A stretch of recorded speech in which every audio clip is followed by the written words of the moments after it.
السلام علیکم ورحمۃ اللہ وبرکاتہ۔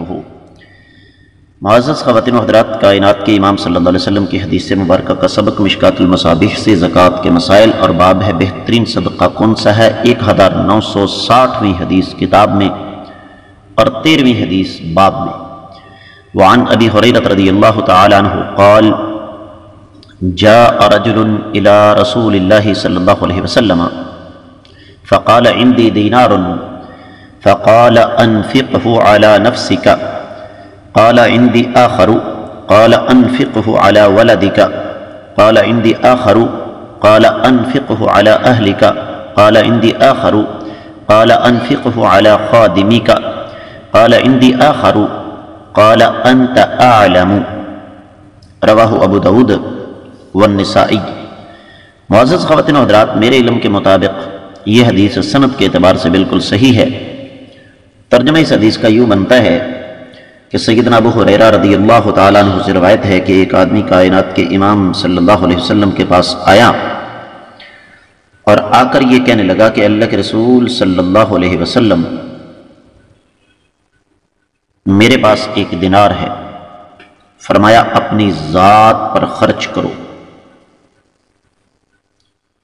پھر اس نے کہا جی میرے پاس ایک اور بھی ہے، آپ نے فرمایا اپنی اولاد پر خرچ کرو۔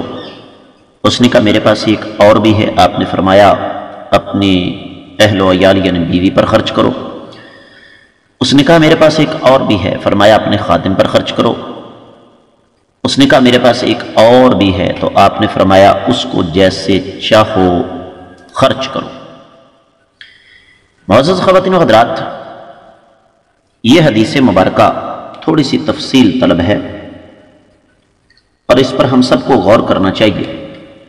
یہاں پر ایک سوال ذہن میں آ جاتا ہے کہ جی ہم نے تو شروع سے لے کر سبق یہ پڑھا ہے کہ بچوں کو اپنی ذات پر مقدم رکھنا چاہیے،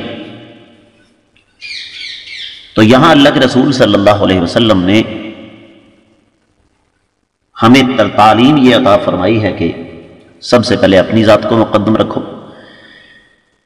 معزز خواتین و حضرات، اس میں نبی علیہ الصلوۃ والسلام نے خود غرضی کا سبق نہیں پڑھایا، بلکہ اصل بات کچھ اور ہے، اور وہ یہ ہے کہ جب مرد جو کہ گھر کا سربراہ ہے، جس کی حیثیت گاڑی کے انجن جیسی ہے، جب وہ ٹھیک ہوگا تو سارے کام کر سکے گا۔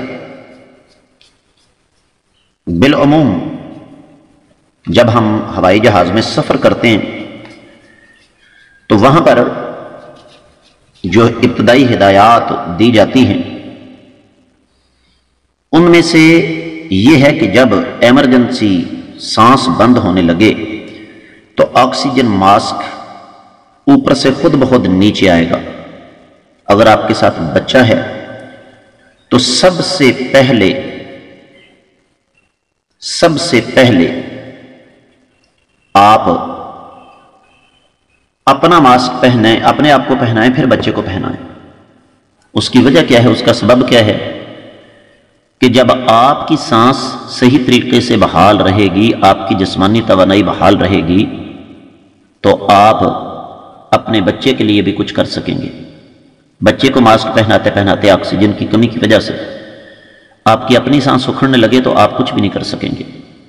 تو نبی علیہ الصلوۃ والسلام نے یہاں پر فرمایا کہ سب سے پہلے اپنے اوپر اس کو خرچ کرو۔ وجہ کیا ہے کہ جب تک آپ خود ٹھیک ہیں، آپ اپنے بچوں کے لیے بھی کچھ کرنے کی پوزیشن میں ہوں گے، تو جب آپ ہی ٹھیک نہ رہے تو پورے کا پورا سسٹم جو ہے وہ گر جائے گا۔ اس کے بعد پھر اللہ کے رسول صلی اللہ علیہ وسلم نے ترتیب بتائی ہے ہمیں کہ اپنے بعد پھر آپ نے کس پر خرچ کرنا ہے۔ ترتیب کے بعد آپ علیہ الصلوۃ والسلام نے فرمایا جو بچ جائے اس کو جہاں مرضی خرچ کرو، صدقہ کرو، قریبیوں پر، ہمسایوں پر، رشتہ داروں پر، عزیزوں پر، جاننے والوں پر، ماننے والوں پر، مساکین، غرباء، فقراء مساکین پر۔ تو یہ حدیث نہیں ہے بلکہ ہماری زندگی کا ایک اہم سنگ میل ہے۔ اگر ہم اس کو عملی زندگی میں اختیار کریں تو بہت سارے نقصانات سے بچ جائیں گے۔